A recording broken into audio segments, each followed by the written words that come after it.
That one's on. It's live on Facebook, but can you do that Instagram? That Instagram is not on. Huh? The Instagram is not on, and this camera is not going here, Aaron. It's not. Mm-mm. All right. Hey, if y'all are It's on. What button Yeah. do you go live on this Instagram? Got it on your you page. press the plus sign. Yeah. That update, Jackie, on the Instagram. Right, Such a learning curve. right. It's like it wasn't already a learning curve. Checking connection. You are now live. Okay. Hey, hey, hey, hey, hey. I didn't know it was on screen though. Okay, live. Oop. Hey, yeah. Okay. Yeah. All right. Okay, try Facebook and see if that one's going live. Okay. Hey, welcome, welcome, welcome. Okay, that only has me in the frame. It's Mm-mm. like it's like a 5-second delay. Mm-hmm. There we go. Now you got both of us in here. Oh, Okay, and we got the Facebook going too. We needed. All right, I'm okay. sorry.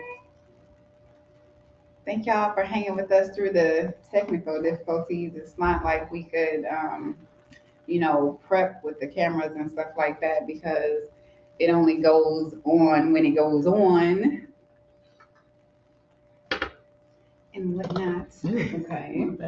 So, technology, the camera, Awesome. and the microphone. Okay. Here we go. My goodness, girl, you're so beautiful. You too. Hi, everybody. Welcome. Thanks for joining us today on Coco After Dark. We are here with Tamiko. Sorry, let me start over. We are here with the fabulous Tamiko French. Okay, welcome. You know, I got to get my hood. Now, give y'all a little show here. This is from the Coco and the Shea Boutique. Ooh, do that fancy right quick. Okay, Right. so Tamiko, we are so glad to have you here with us to share your artistry, and I want you to just kind of tell the people about yourself a little bit. There's so much I could say about you. Me and Tamiko go way back since junior high school. Oh my gosh. I remember when we danced to Janet Jackson and Busta Rhymes at North. Oh That show was so my. epic. Do you remember that? Yeah, I do. Oh my. Okay. Yes, and y'all was amazing. It's so amazing. All the memories. All the All the memories. memories. No lie. Colors for life. For life, right? Mhm. NFL. So tell us a little bit about yourself and what you do, what your art is. Okay, well, of course you know I'm a North Sider, born and raised. Um, I am an interdisciplinary artist. I have been dancing all of my life. I started dancing at 9. My first talent show I won when I was 6, though. And as you know, with hip hop is not a studio art form, it is a street and cultural art form. So um, I won that in my friend's basement. Well, what directed you into hip hop dancing? Wow. My first teacher was my brother. So the community would know this as Coach French, Robert French, OSP, whatever you call him affectionately. He was my first teacher. And I was 3. And we were in a basement with a checkerboard linoleum. It's all I like vague memories of me spinning on my head and him working on his breakdance movement.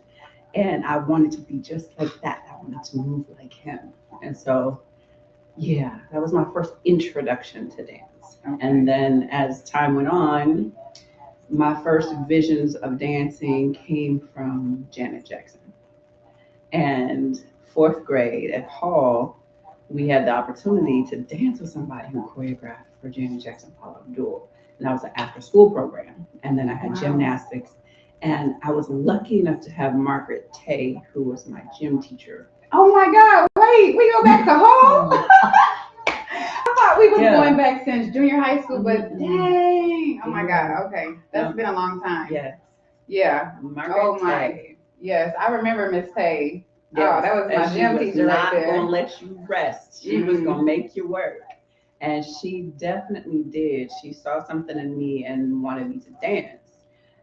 And so she had me doing a South African dance with her. And that was the first time I experienced wearing a raffia skirt, and we had her garb on top. And I was so nervous because it felt foreign, but it was embracing because it felt like home. And she made it feel good, you know? Yeah. And so her words always rang in my ear. You have a gift and you need to use it. You have a gift, you need to use it. And I'd be like, I don't want to wear that. And it was hilarious as a kid looking back at those memories, how much I hear that same thing today. And no matter what your teacher or whoever is in your life has a vision, they can see something in you. They see a light in you, and they just want you to use it. Provide ways and avenues for you to use it. So yeah, that's how I started dancing. That's amazing. I remember that she was a beautiful spirit.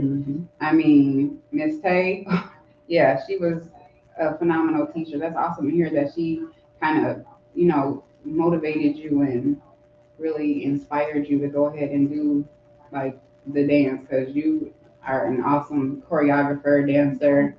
You have, tell us a little bit about your organization with the youth. Okay. So at North, excuse me, I was working from 2015 all the way to 2021. And in 2019, I got an opportunity to produce a show for the Edinburgh Fringe Festival. Now, the American High School Theater Festival is the organization, and they had been searching for me. Don't know how or why they got my name, but they sent me an invitation to apply, and you have to be invited. You can't apply for this. Where's the Edinburgh Festival? It's in Scotland, the Edinburgh Fringe Festival. Wow. So you guys got invited to Scotland. That's pretty awesome. It is, considering that they choose about maybe 50 programs. Worldwide. No, in the United States. Oh, in the United States. Okay. Yep, to go represent the United States in the world of theater. Wow. And so the Edinburgh Fringe is the largest festival in the world, largest arts festival in the world. And it's the first. So if you've heard of the Fringe Festival, you could go anywhere in any state. There's some kind of art festival, be it Underbelly or Fringe. There's a few other ones, but the Fringe is the most well-known. I've studied it. We studied it briefly in high school and through college. So I was aware of it, and to have that kind of honor, just being nominated alone. If we didn't get in, the fact that they saw something in the program that I was working with at North. We had been involved in, at that point, the Prince Tribute Days, the family days at the MIA. There's a few other performances that we did in the community, working with the International Society. Oh no, what is it? Oh, there's a show that's over St. Paul. The name leaves me right now. But several things I would have the kids doing in the community. And honestly, it's no different than when I was in school. So I was just repeating what was given to us, the opportunities to perform in the community and share what we live in the community. And so having that honor, we began to embark on writing this play. And I didn't want them to do something carbon copy. I wanted them to create an original work, to have their own voice, to own their own voice, instead of doing a ready-made play where folks would judge them based on performances they had seen before by other companies. No one can take your voice away. And when you have the courage to use it, it can be a powerful weapon and a beautiful beam of light. And so I wanted our students to have the opportunity to shine their light and share what Minneapolis is about, not what people think. It's about. Yeah. Okay. It's about them. So, It's a play that they'll be performing? Yes. Okay. Mhm. And involved in that play, you have a mix of dance? Yes. Okay. It's a mix of dance, a mix of theater, a mix of spoken word and music. And are you guys are currently fundraising right now to Yep. fund that trip, right? Yeah. Okay, well share, because if you're watching or if you know somebody who can help with the funding of this event, please share the information. It's so important for our youth to have opportunities like this. And I mean, like they're going to Scotland. That's like awesome, phenomenal. It's yeah. Share your information so that they Okay. can contribute however they can. Cool. And we'll put it in a link too. Okay. We have a website. It's legacyartsgroup.com. It has all the information there, the updates. We have been fundraising, and honestly, 2019 is when we got the honor, and we were supposed to perform in 2020, and then the pandemic hit. And what I was blessed to do is be able to create partnerships with all of the organizations around the city. But when the pandemic hit, everything came to a standstill. And so we had to do life. And after that, and in and out of shifting and pivoting, we had to recast in 2021. And then since then, we have these beautiful 4 young people represented from all over the city, a very broad spectrum of Black teen life.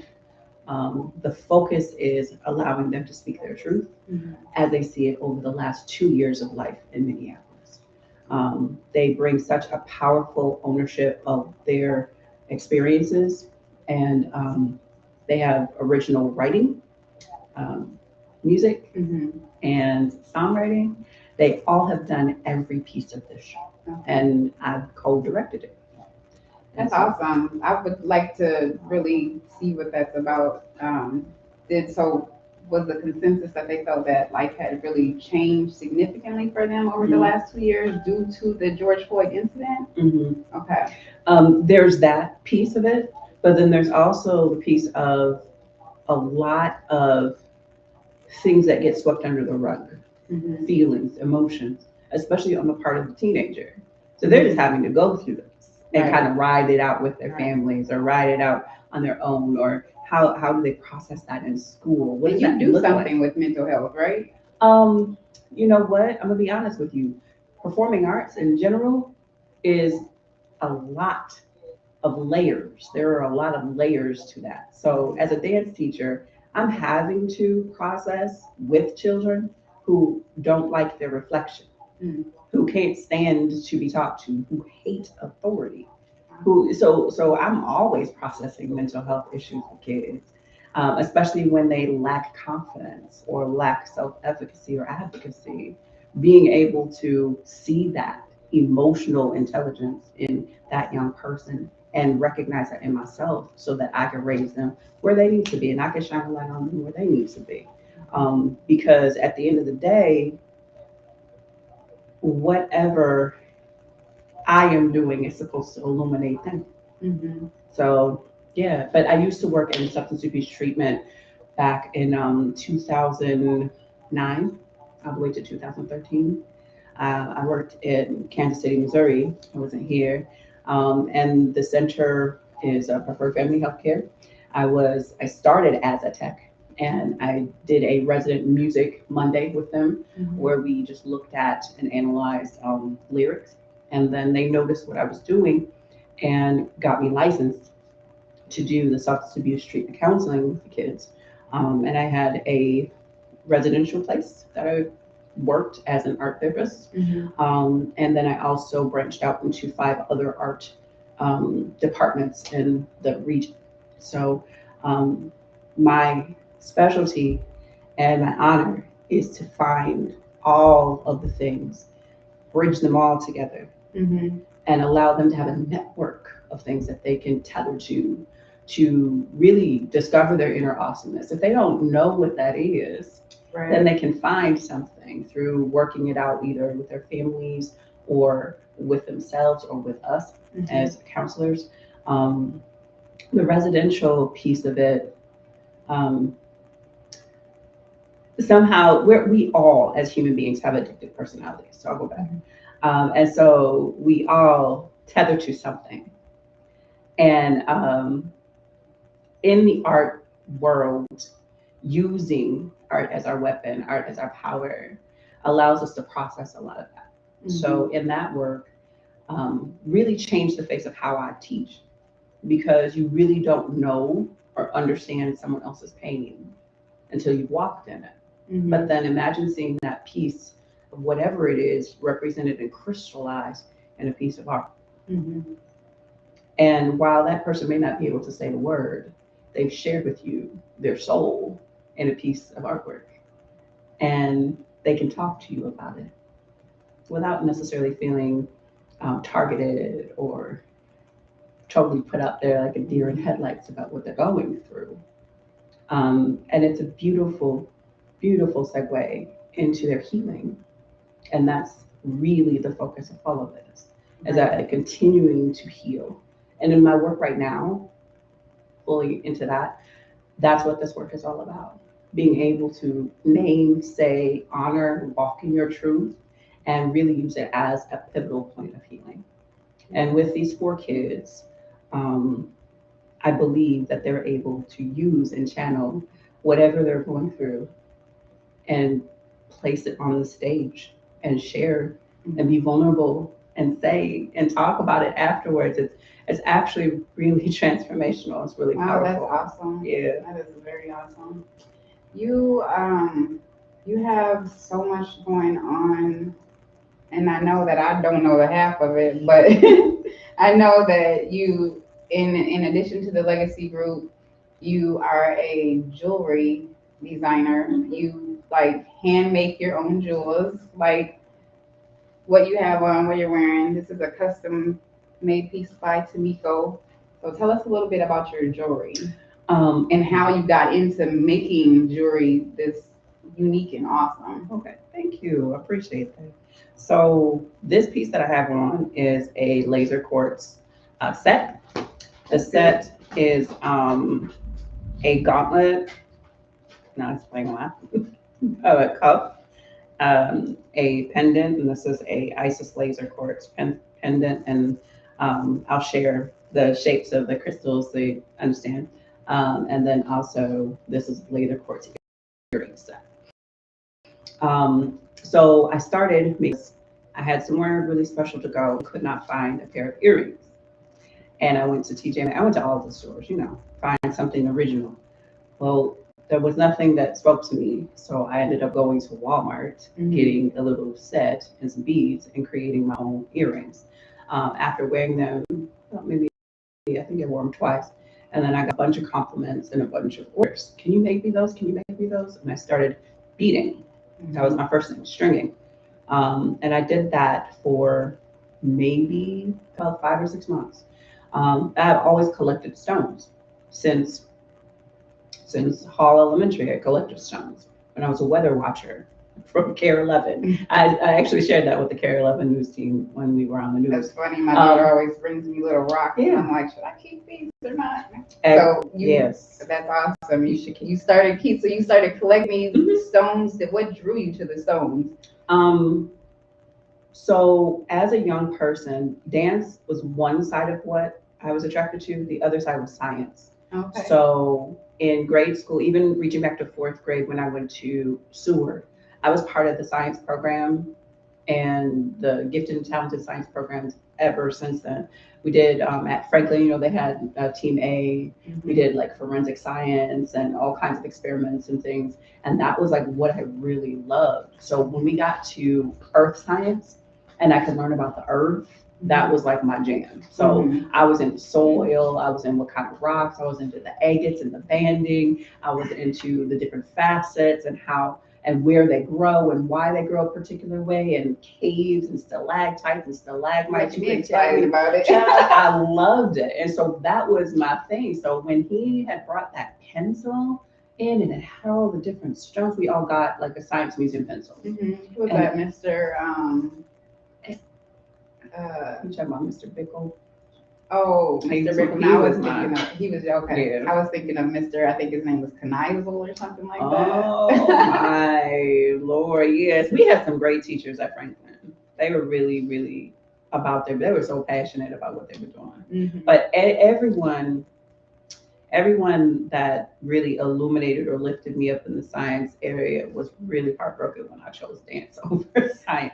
But I always kept it with me. Mhm. Always kept it with me. So when I began using stones, I was like, well, I kind of want to wear the stone. Mhm. And I just wrapped it how I thought it should be wrapped.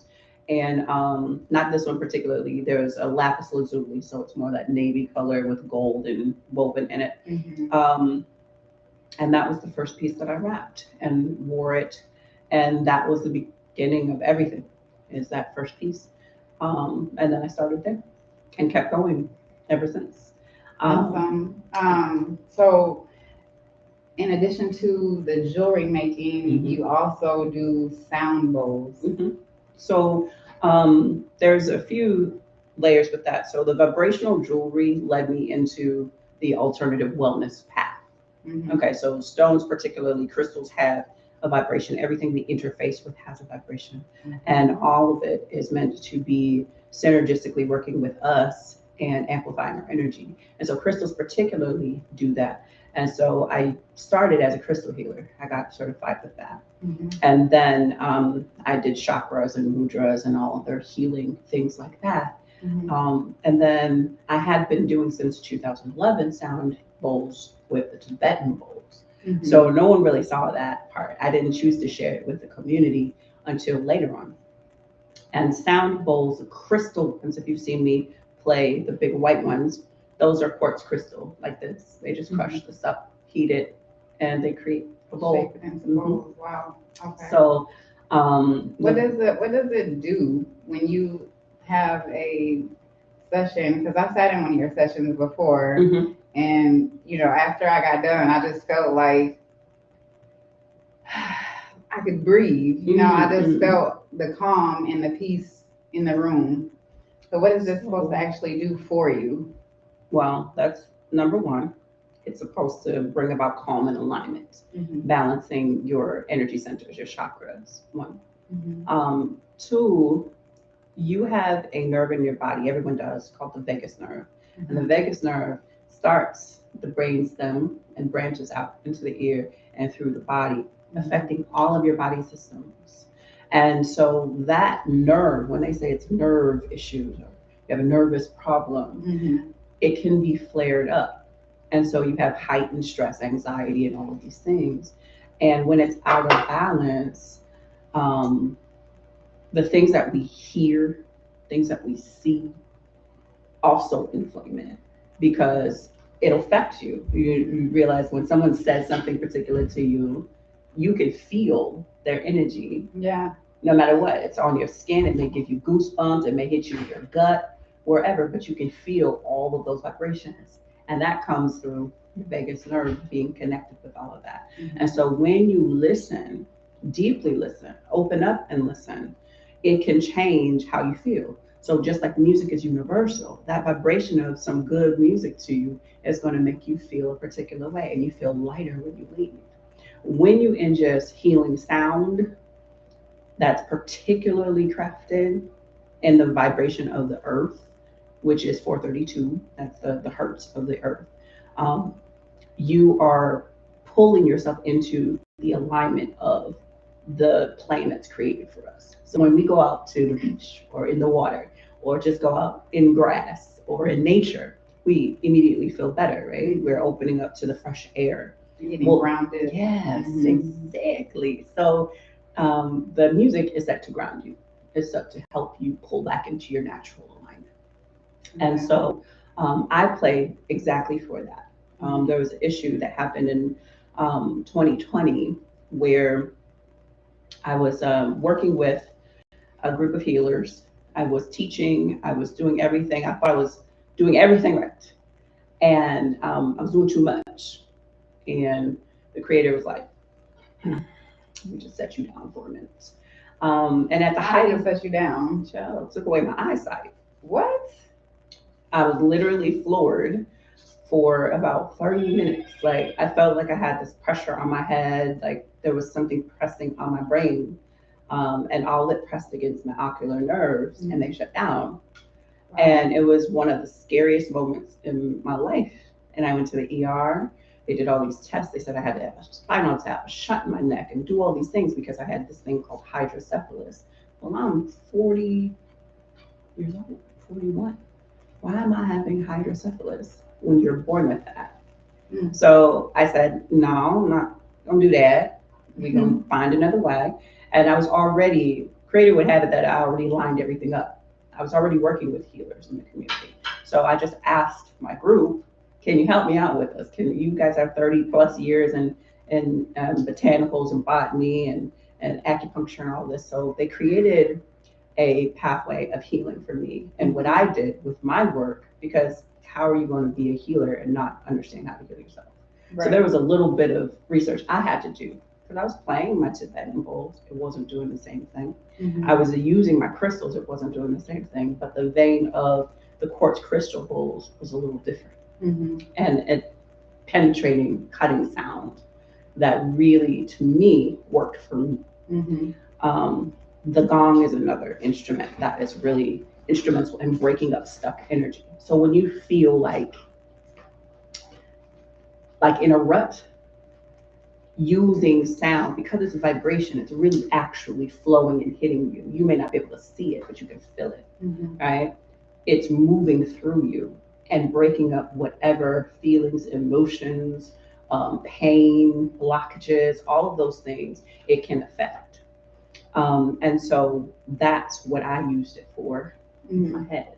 And so this liquid, fluid blockage that was in my head over the course of 2 weeks of playing, instead of a lifetime of having a shunt in my neck, left me. And I'm not playing. Like I literally used it for that. You said you were playing, you were doing too much when you were playing, and then it kind of set into play this condition that you had, and then you used the sound bowls to correct the condition. I was doing too much in general. So I was teaching moving around too much. I was teaching. I was actually doing things after that. Legacy Arts Group. I was running events in the community. I was also doing jewelry, and I had a really big exhibition that I was doing. I had something due right then. So I was pulling myself so thin. I'm stretching myself so thin and not paying attention to my body. And when you do that, your body's gonna let you know. You need to sit down and slow down. And so that's exactly what I had to do to relearn how to take care of myself. And so that's when I was able to do that research, because I wasn't going to have the surgery. Right. I just wasn't going to do it. And that's what it's all about, because that's where our roots are, is in natural healing. And, this modern medicine is a whole nother beast. And that's what this show is all about, talking about your art and how you use it to heal you. So I'm glad that you really made that point for us. And I'm glad that you were able to heal yourself through your music. And you also, I know you have a class that you collaborate with two other ladies to help other people kind of heal, and just kind of, like, for me as a mother, I have those moments where I just need to woosah, and really just, release. And that's what you and your two partners, tell us their names and tell us a little bit about that. Okay. Because, we need this healing in the community. Yes. We need sharing. We need more marketing and that kind of thing to get you guys out there so that people know that these things are available to them. So Radical Senses of Love and Power is the event. It is, we have to get a new date for the new one, but Anika McMullen and Kelly Shea, they're sister girls. They're part of our community. We three got together and wanted to do something that reclaimed our time, something that fed all of us, and just shared our current of healing, our brand of healing through breath work, which is Anika McMullen, through yoga, restorative practice, and then also sound. And so I provide the sound and crystal work. as well as aromatherapy. Mhm. And I bridge those together to create an intentional environment with my sisters to provide Mhm. a really beautiful setting and vibration to practice breathing, which is the most amazing thing you can do for your sympathetic and parasympathetic system, basically your organs, your body, to calm yourself, especially when you have pain going on, especially when you have anxiety and stress going on. Breathing and pulling into your center, closing your eyes, feeling that you are safe, that you are secure, that you are all right, because you are living and you're able to use your breath to channel is an amazing tool. It's amazing power. So we practice that. And then, of course, with the regenerative movement is really awesome too. Mhm. Another sister, Rakira Snow, on Saturdays, we have a restorative time there too, restorative movement. Where's that at? It's over at Walker Community Church. Okay. And I build at Walker quite a bit. So that we do yoga there. We also have sound, and these build every month. So the yoga is first, and then we do sound second. Well, And tell, then tell everybody how to get more involved with Oh, that, because I'm yes. like, yeah, that sounds like a mini Saturdays. vacation. Saturdays at 6 p.m. Oh, I'm sorry, not 6, 7 p.m. at Walker Community Church. That's 16th and 31st over South. It's a beautiful space, and we create some beautiful vibrations there for you to come in. There are refreshments, healthy refreshments, and you're able to just release. Sometimes, spirit moves where you have a question, and we all talk about that question. Last time we were together, it was we had a few that had headaches or migraines, and so we just really sat and talked about aromatherapy because we may know one essential oil, but there may be others that can help us. And having a good blend or having your signature blend might be the thing that really keys in to your wellness because I know peppermint. Peppermint helps with headaches, right? peppermint oil? does, yeah. I use that when I get a headache. I usually just take a little bit of peppermint oil and rub it on my temples or wherever my head's hurting, and that helps. So there's other oils that will help with that. There is. Nice. Yes, and the thing is about what I'll say about earth energy is this. There are some very specific things that people have codified and learned over the years, but every one of us is different. And you don't really know until you've done the work yourself, right? So I could tell you all day that quartz it's going to be fabulous for every part of your healing, all of your chakras or whatever, but you may just be feeling it for your crown. And there are other stones that you are attracted to. Your favorite color might be green. So how do we know what stones we're attracted to and which stones are good for us? Well, the biggest thing about knowing the stones is being among them. So we have a few folks that I know in town that are amazing at working with people and finding the stones that they could align with. And that's really you going and being among the stones and choosing what you're aligned with. And almost always what you choose is what you need at that time. Your body is sentient and knows. Your body is intuitive and knows what you need. And so that stone basically tells you some truth about what is going on, what you may want to pull into your manifestation, or what you might be pulling away from you, things that do not serve you. So it's really about how your journey is moving and flowing when you're working with stones, when you're going to sort of get them. So Floyd Williams, Thought Healing, that's our number one Black brother in the community that has stones. Is he an author too? He was Yep. at our last pop up. We have Okay. a pop up here once a month through Sacred Women Healing and Wellness. Yes. And yeah, he was there. I got 3 of his books, I Okay. think, and yeah, he's an awesome author. Yeah. Author, comedic. Floyd Williams, y'all Yeah, check him Thought out Healing on dot Instagram. Thoughthealing.info. He does comedic Reiki. He also does comedic yoga.